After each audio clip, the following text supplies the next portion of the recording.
জীবনে বেঁচে থাকতে গেলে আপনাকে অনেক কিছুর সম্মুখীন হতে হবে। বিপদ বলেন, দারিদ্র্য বলেন, শৌখিনতা বলেন, সব কিছুর সম্মুখীন হতে হবে।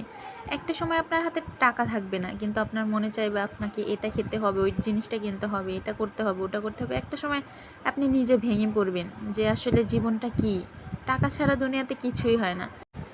আমার আব্বু গরুর গোশত খেতে ভীষণ ভালোবাসে, কিন্তু ওই যে বললাম না, টাকার কাছে সবাই হেরে যায়। টাকা না থাকলে দুনিয়াতে কিছুই হয় না। 1 কেজি গরুর গোশত দাম 800 টাকা কেজি। এটা কি আমাদের মতো নিম্ন মধ্যবিত্ত মানুষদের কপালে জোটে?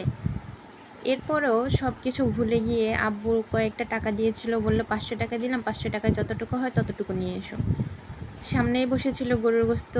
এখানে হচ্ছে ফ্রেশ গরুর গোশত পাওয়া যায়, এখানে হচ্ছে প্রতি শুক্রবারে একটা করে সবাই এইখান থেকে নেয়, টাটকা পাওয়া যায়।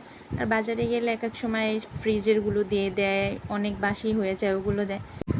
500 টাকায় যতটুকু পাওয়া যায় ততটুকুই নিয়ে চলে এসেছি। এগুলোকে ভালোভাবে ধুয়ে নিয়েছি। এরপর আমি দিয়ে দিচ্ছি পেঁয়াজ, কাঁচামরিচ, তারপরে দিয়ে দিব গুঁড়া মশলা, এখানে দিয়ে দিচ্ছি হলুদের গুঁড়ো, তারপরে দিয়ে দিচ্ছি মরিচের গুঁড়ো, এরপরে দিয়ে দিব ধনিয়ার গুঁড়ো, পর্যাপ্ত পরিমাণে লবণ দিয়ে দিচ্ছি পরিমাণ মতো আদা বাটা, দিয়ে দিচ্ছি এলাচ, দারচিনি, লবঙ্গ, এরপরে দিয়ে দিচ্ছি পরিমাণ মতো তেল। এগুলোকে ভালোভাবে মেখে নিব। ভালোভাবে মেখে নিলে আপনারা কি জানেন, হাতে মাখা গরুর গোশতটা একটু বেশি স্বাদ লাগে। যতটা ভালোভাবে মেখে নেবেন ততটা বেশি টেস্ট আসবে। আর মেন টুইস্ট হচ্ছে আমি আজকে মাটির চুলায় রান্না করব। শহরে থেকেও গ্রামের স্বাদ নিতে এর জন্য আমরা হচ্ছে মাটির চুলায় রান্না করব। ভাতটা আমি সবার আগেই রান্না করে নিয়েছিলাম, এখন আমি গরুর গোশতটা রান্না করছি। আর ওই দিক দিয়ে হচ্ছে আমার বিচ্ছু বাহিনীরা অপেক্ষায় আছে। বিচ্ছু বলতে আমার আব্বু আর আমার ভাতিজা অপেক্ষায় আছে। আর এইদিকে নাচানাচি করতেছে, কখন রান্না হবে, কখন সে গরুর গোশত দিয়ে ভাত খাবে।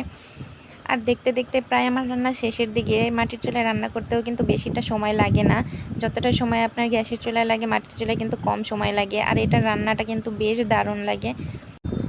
দেখতে দেখতে আমার রান্না শেষ হয়ে গিয়েছে। আর বলে নেই, এটা কিন্তু আমার আগের ভিডিও, তাই এখন এডিট করে ছাড়তেছি, কারণ তখন সময় ছিল না, সময়ের অভাবে ছাড়া হয়নি। এখন এগুলোকে এডিট করে ছেড়ে দিচ্ছি।